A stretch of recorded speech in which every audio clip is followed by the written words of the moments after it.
Comic Book Savant, episode 400.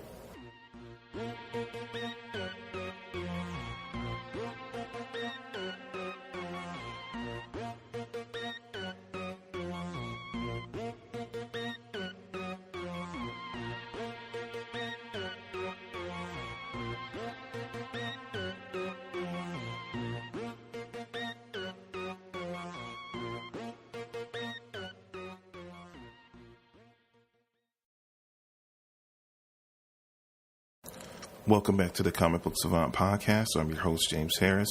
This episode is the 400th episode of the podcast.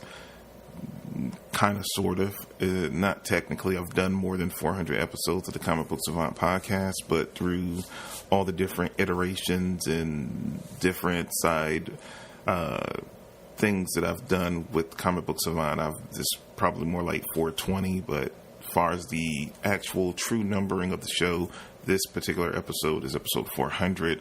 I am happy that I've made it this far in doing the podcast. And this episode is just going to be a light episode where we're going to run down a lot of the news coming out of New York Comic Con, which was this past weekend. But before we get into all that, I'd like to give a shout out to my friends over at the Comics Podcast Network. You can find my show and tons of other different comic book related podcasts there. It's comicspodcast.com. There are literally hundreds of different shows listed there. You can find shows listed from publisher, genre of comic, if you like a single person podcast like myself, or a roundtable discussion, or the works. You can find it all there. Definitely, if you have a moment, stop by comicspodcast.com.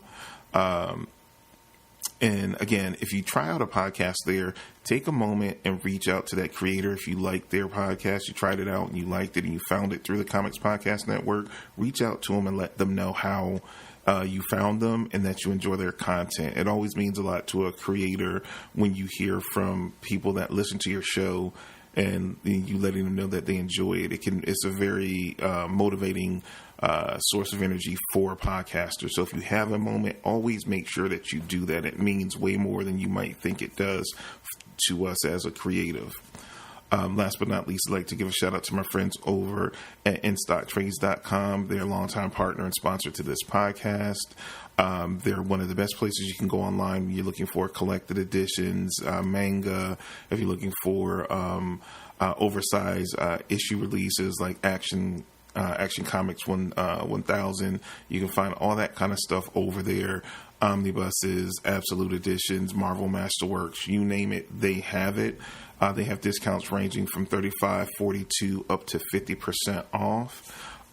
If you place an order $50 or more and you're a U.S.-based customer, you get free shipping within the U.S. If you happen to be an international customer, you still get all the great savings, and they have some of the most competitive and cheapest international shipping rates around.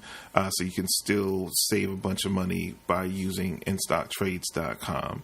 Also, every Tuesday, they update their homepage with their deals of the week, which those books are spotlighted for that particular week, and they're 50% off. So you always want to check the site frequently for what new books are being spotlighted that you can save a little extra on. So definitely check them out. So with all that being said, let's jump into the news rundown for this episode. It was a lot of things going on this weekend. We had Venom hit the theaters this weekend. It's been, critics jumped on the movie and kind of tore it to shreds. But as far as financially, it had a financial windfall. It had one of the biggest October openings of all time. It had the biggest October opening of all time at $80 million domestically.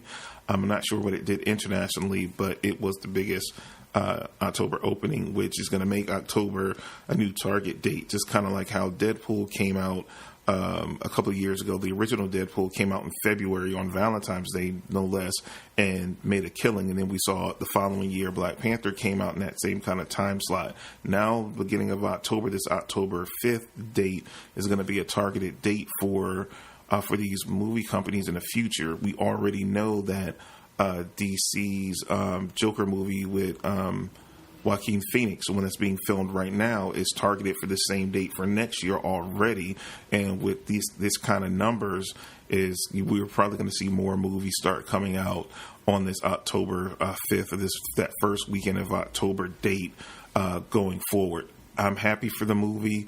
I'm not a huge Venom fan. I debated back and forth about going to see the movie to review it for the show for this week, and it was just nothing in the trailers, anything leading into the movie just appealed to me that I want to see it. You guys know I'm not a huge fan of like scary or like kind of dark kind of movies, and I've never been a super huge Venom fan, like that.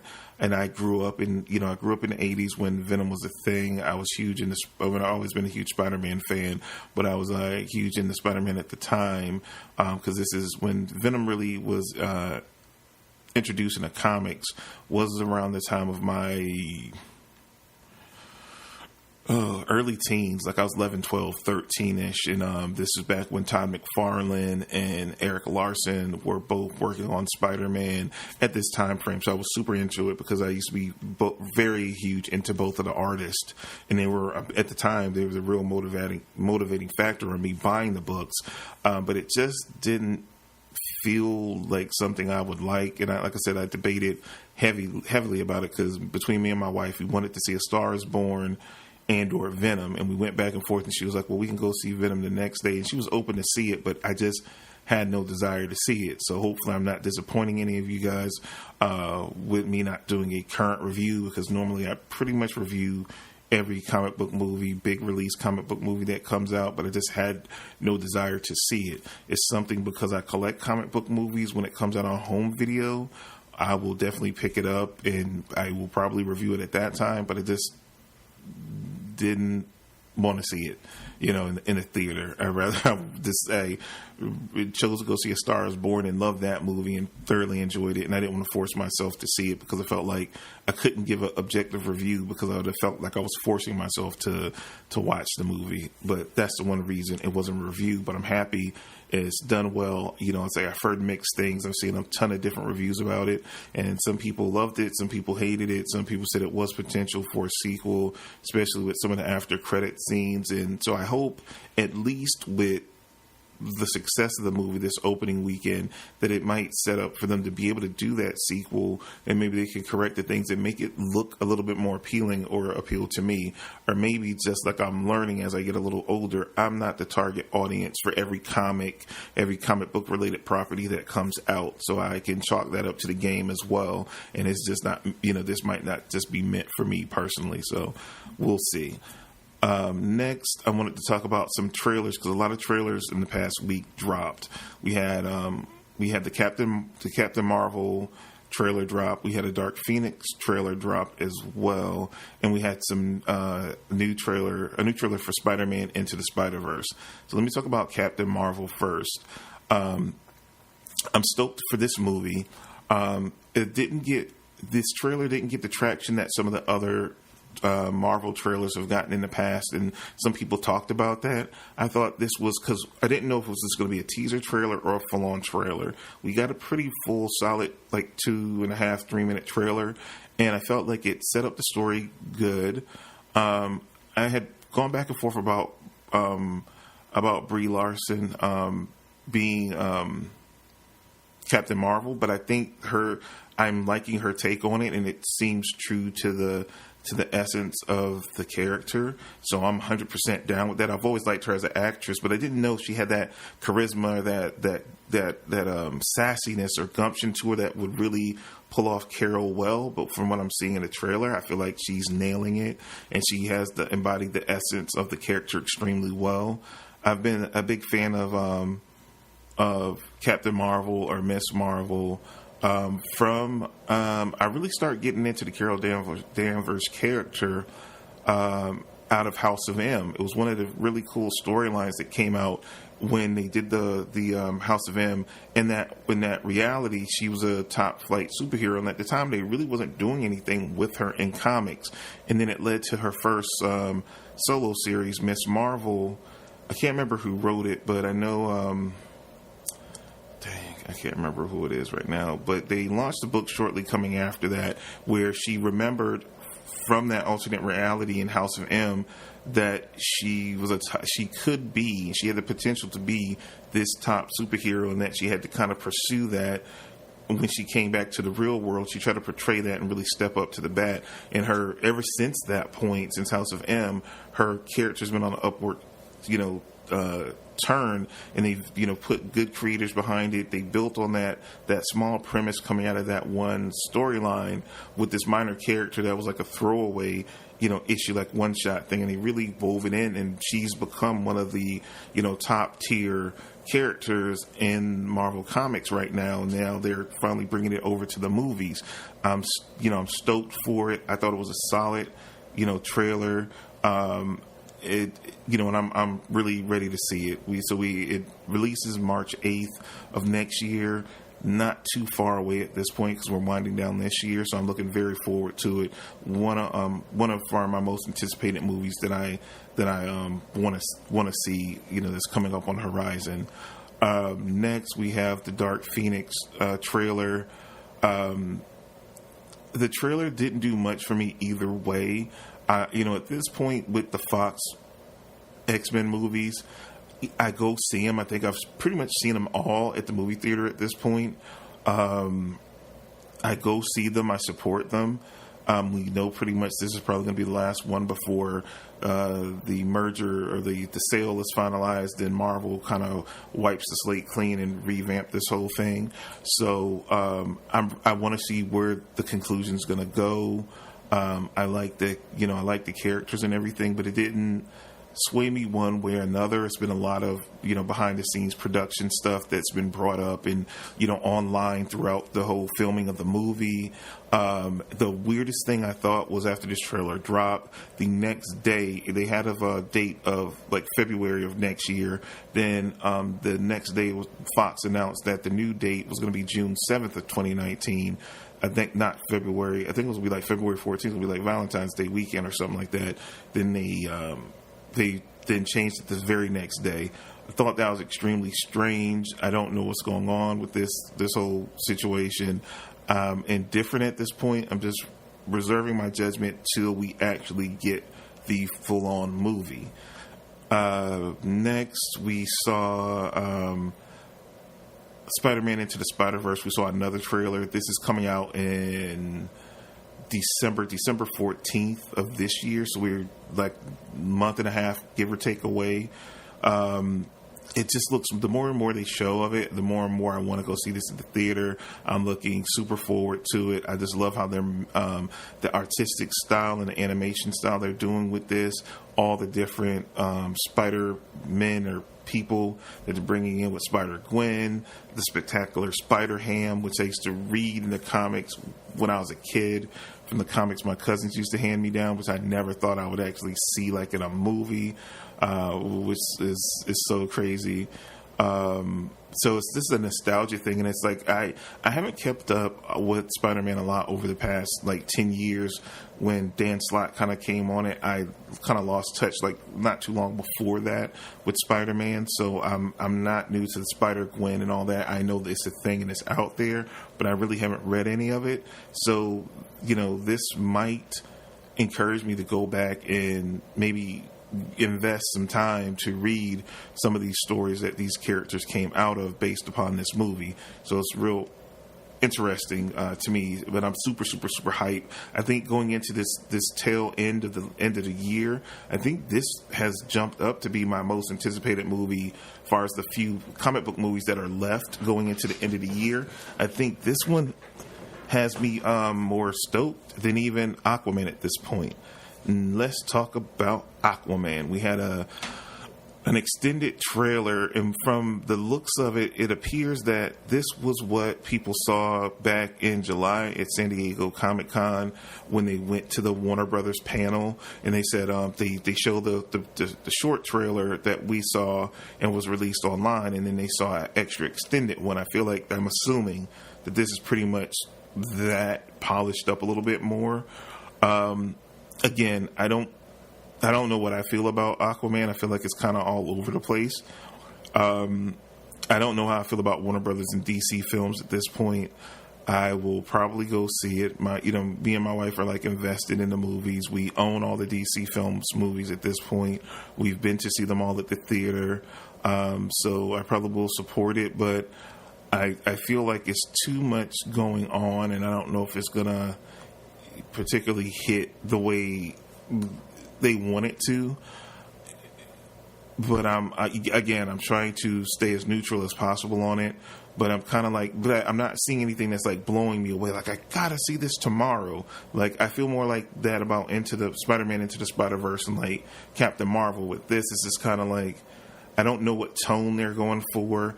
I liked in Justice League, I liked the first scene we saw Aquaman in that was clearly directed by Zack Snyder, that he had a little bit more darker edge to him.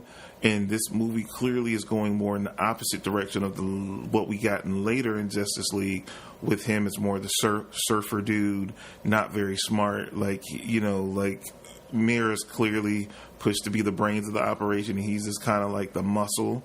And I had, it was a similar dynamic in which I talked about in Ant-Man and the Wasp, that they kind of dumbed down Scott Lang to bolster the Wasp's character, and I didn't like that. And I see that same kind of pattern here with Aquaman, so I reserve judgment till I see the final product. But I'm not super excited, or even more excited based on this new extended footage, on what I'm going to see. It just seems like it's all over the place, but I'm curious.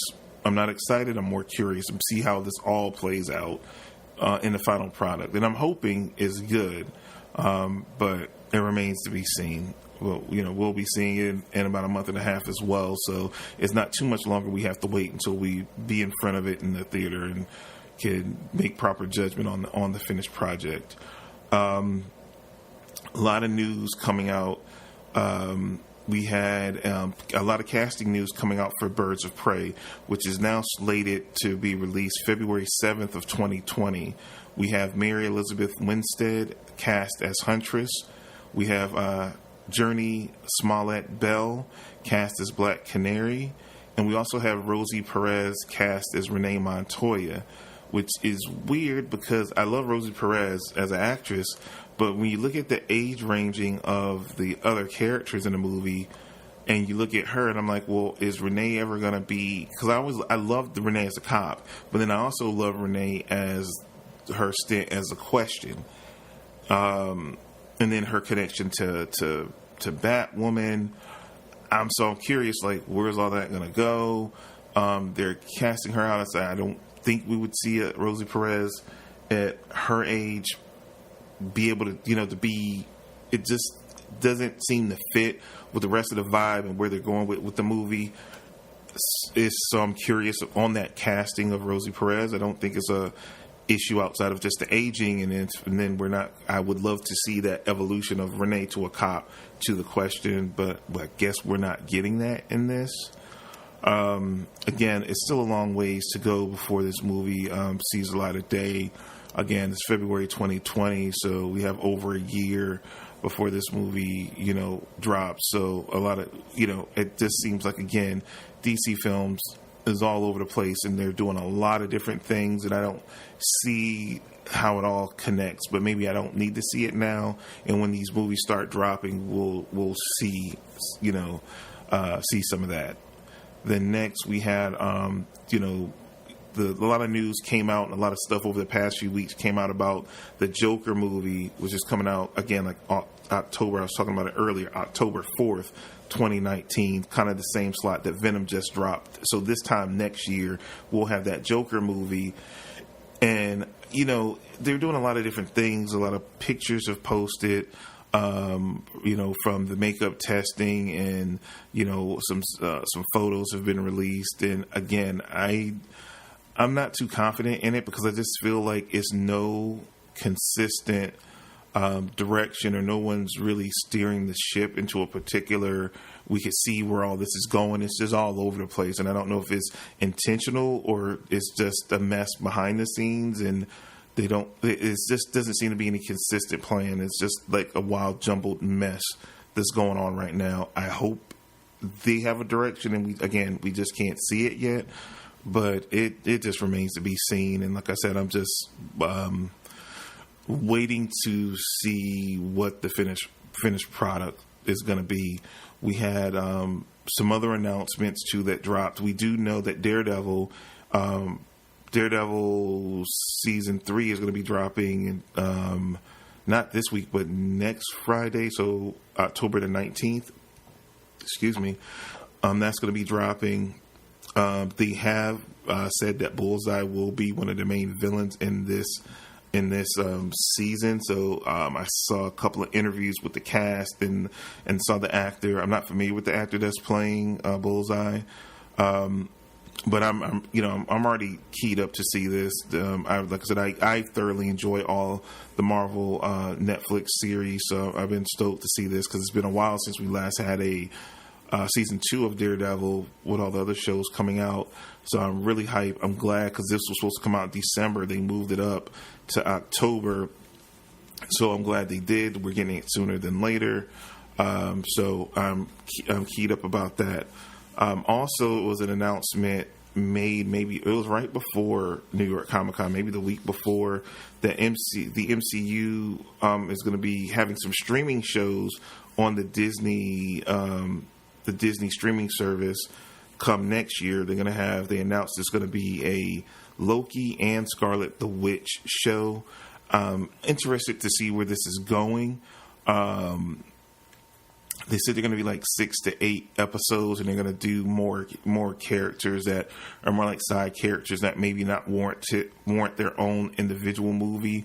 That they'll have like these 6 to 8 episode story arcs and shows on the streaming service. So it'll be interesting to see, will this mean we won't have the characters any further in the big screen going forward, or what the production budget, Feige is saying that the production levels are going to be on par with the quality of the films, but it's just allowing these characters to grow more because they have reduced screen time in the films and that they can flesh out their characters more.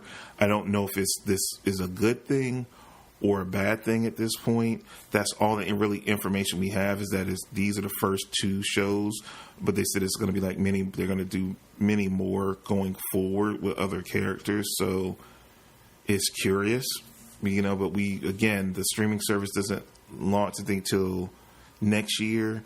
So still, it's so much stuff that Disney's throwing out across the board with all their properties on what's going to be coming out on that streaming service. So the closer we get to that time frame, the more we might know about what these shows are going to look like, and we probably will learn even more coming out of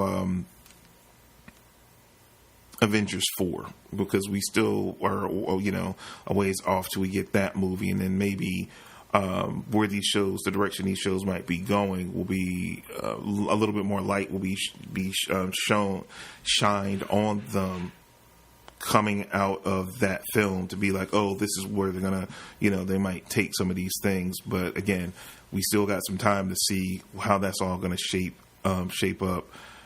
out over the next, pretty much year.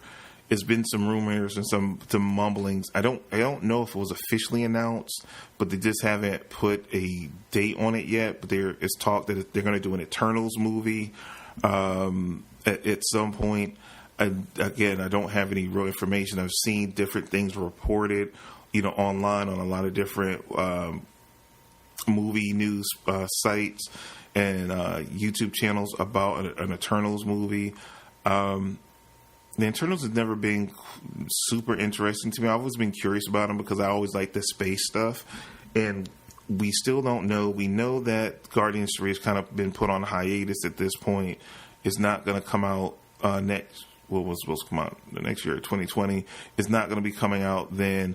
They're trying to, they have the whole issue with James Gunn, and then the backlash coming from Batista and different cast members. So maybe they're trying to pivot, but we do know Thanos is linked to the Eternals, and we've opened up that door already with the Avengers movies. So this might be maybe a replacement or refocusing on where plans might have been going, using the Guardians as the a conduit or the point of view to one of the other space properties. So again, that's something that's kind of been floated out there that I'm curious about.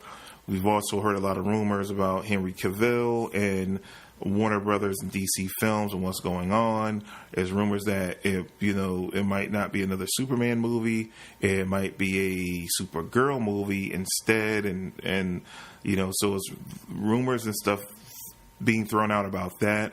Again, more curious, and it just goes to another move to me that doesn't make any sense. I thought Henry Cavill is a great Superman. Give him his deserved sequel. Man of Steel was great. Batman v Superman wasn't. I just wish they would have done a proper Superman sequel first and then did Batman versus Superman. That I felt like that movie would have been more successful if they had gave him his proper sequel. And everybody, Wonder Woman's getting a sequel before Man of Steel, and Man of Steel was the key person that kicked this whole thing off. So it just seems weird to me. Pay the man, give him his proper movie. He's been like A100 with you guys the whole way through. He's popped up where you wanted him to pop up. He's taken his licks and took his hits. Like, give him his deserved sequel, please. I would love to just see that and put some good talent behind it at the same time. Last but not least, I think the last news note that I had that is a personal thing to me because I love the show and I talk about it a ton up here. I mainly review it on the YouTube channel, which is Voltron Legendary Defender. They announced the release date for the 8th and final season, which is going to be coming December 14th this year. I've loved this series. Again, if you haven't watched it, definitely check it out on Netflix. You can see all the previous 7 seasons on there right now. You also can, if you want to check out my reviews, just check them out over it. I think I even have a separate playlist for them.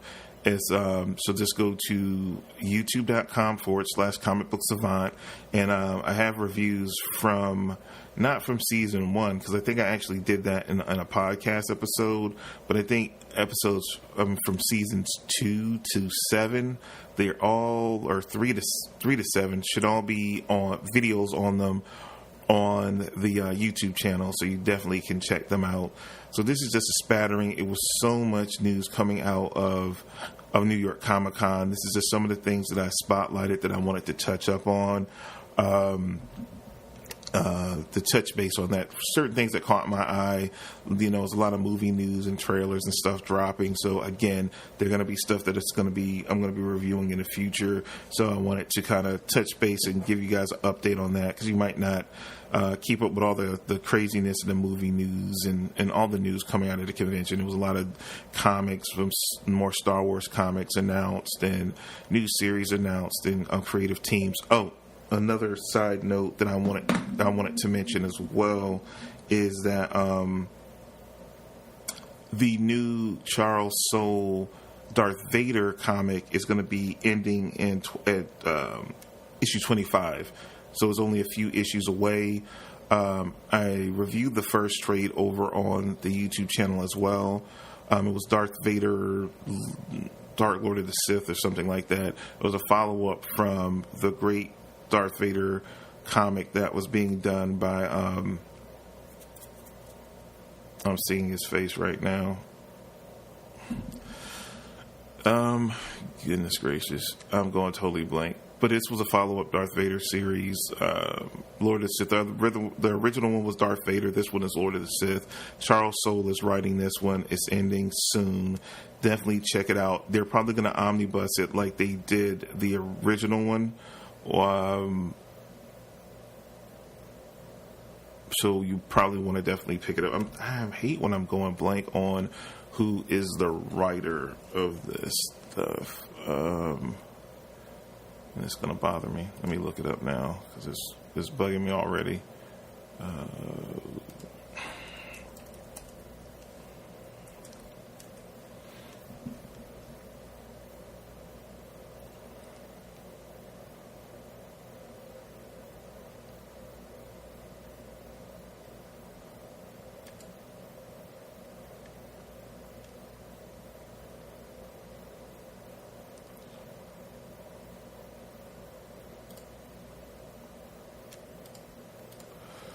Okay, I'm sorry about the dead air. Kieran Gilliam, and I love him as a writer, and I was seeing his face in my head, and I could not think of his name. So the original comic was just Star Wars Darth Vader. That was written by Kieran Gilliam and Salvador LaRocca. This new series is, if I can go back now.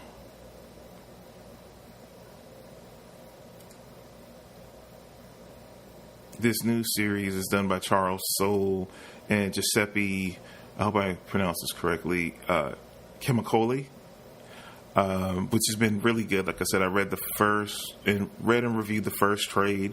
I pretty much have most of the series at this point. I'm looking to, it's on my stack to read the second trade and the third as well. So I'll be doing a review of the rest of the series on the YouTube channel. So be on the lookout for that there. After that severe fumble there at the end, that's all I really have for you guys for this episode of Comic Book Savant. Definitely, again, if you haven't already, check out the YouTube channel. I'm doing great stuff over there. Again, trying to expand and grow out the brand of Comic Book Savant and not just have it to be a podcast. Like I said, I'm doing different things with video. I'm doing a great series over there, which is called the Comic Book Collector's Guide, which is for anyone that is into the hobby of collecting comics or new to comics. And I'm reviewing different services. Just talking about a lot of different topics based on the hobby and the lifestyle of collecting comics. This has been doing extremely well, so definitely check that out. Also, if you want to help support the show, you can check out becoming a sponsor on their Patreon. I have a Patreon campaign going. You can find it at patreon.com/Comic Book Savant. I have links to it all on the comicbooksavant.com website. If you go to the support page, you'll see links to the Patreon, also the merchandise store. I posted on Instagram a couple of days ago. I ordered one of the t-shirts just through Teespring. I got one of the t-shirts in, and I posted pictures of it on Instagram, on my Instagram at Comic Book Savant, so you guys can see what one looks like. The current design comes in like 5 different colors, and I have a throwback from the original t-shirt design I did about 10, 11 years ago with the old Comic Book Savant, the Tiki Mask logo on the back of that one. That one just comes in black like the original design, but the new one with the cover art that you see for the podcast now, that, like I said, comes in 5 different colors. I got like a brown charcoal type color. It really looks nice with the logo on it, but you can just check out the Instagram post and see that there.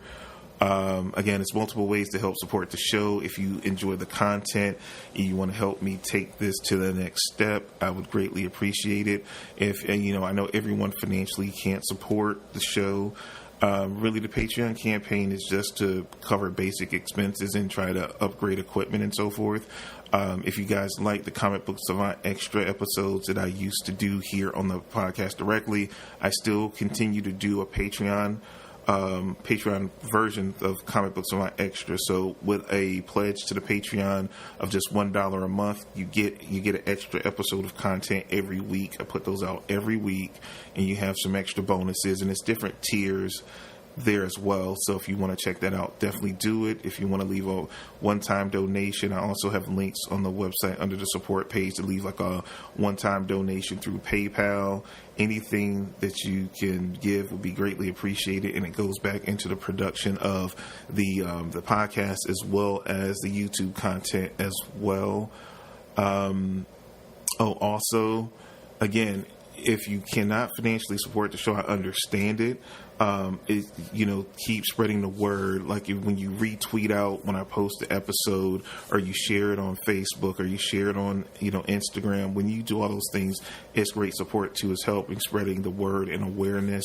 So everything you guys do is a great help. And even just taking the time and sending me a message and let me know what you like about the podcast, and let me know you're out there listening, or if it's something specifically that you want me to cover on a podcast or on a video, let me know. Some of my video ideas that I've been getting off of YouTube has come directly from people in the comment section in a previous video saying, hey, I would like to see you talk about this or that, and I will take it to heart and research it. And if it's something that I feel like is going to, be good to everyone in the community, I will take the time and do it.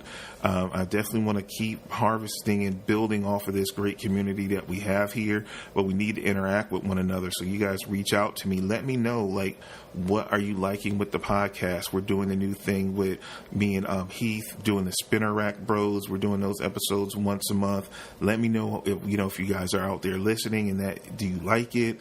What topics you might want to see us cover in the future on that.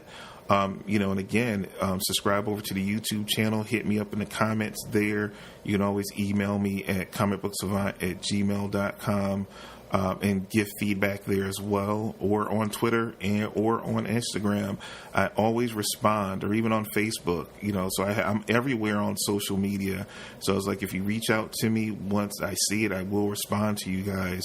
I don't try to make myself inaccessible. I make myself accessible as possible, and I want to hear from you guys and hear what you think and what you're enjoying and what you're not enjoying, so I can tailor the content best to make it pleasant for you guys as well. So hit me up, let me know. Last but not least, before I get out of here, I have an Amazon affiliate link. I have a page set up on the website. I just need 3 sales through those links.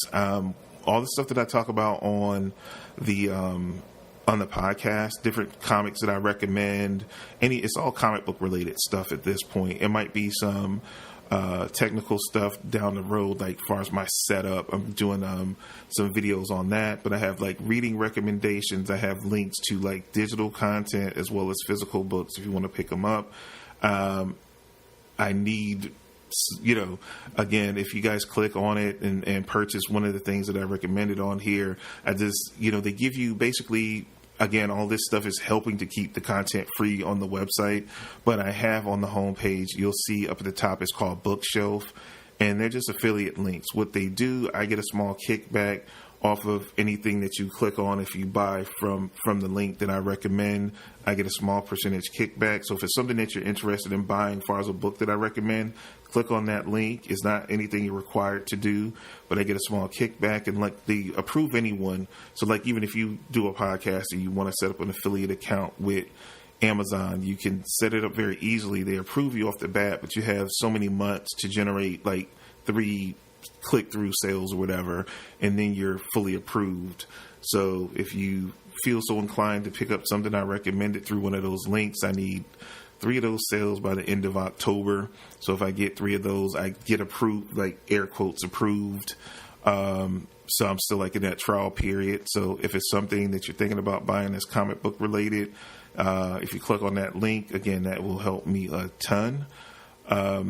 That's all the shilling that I'm going to do on this, but they're just things that I had to get out there. Also, again, YouTube, the website. We're having a lot of fun. I'm growing. I'm energized. Like I said, I can't believe it's been 400 plus episodes at this point, but it's, I'm learning and growing, and I'm interacting with you guys more and more, like I said, through all the different channels, and people are reaching out to me through the YouTube comments. People, it's crazy. You don't understand the reach of something like a podcast that you do till you start hearing back from people. That's why I say always contact the people that you support and you listen to let them know that you're out there and what you're enjoying and what you're not enjoying even, because it means so much, and it helps me as a creative see what direction I need to take the show into going forward. So it's been so helpful and it's been so energizing to me. So again, that's all I have for you for this episode. I will be back next week for another episode of Comic Book Savant. You guys take care and have a good week, and I will see you soon. Take care.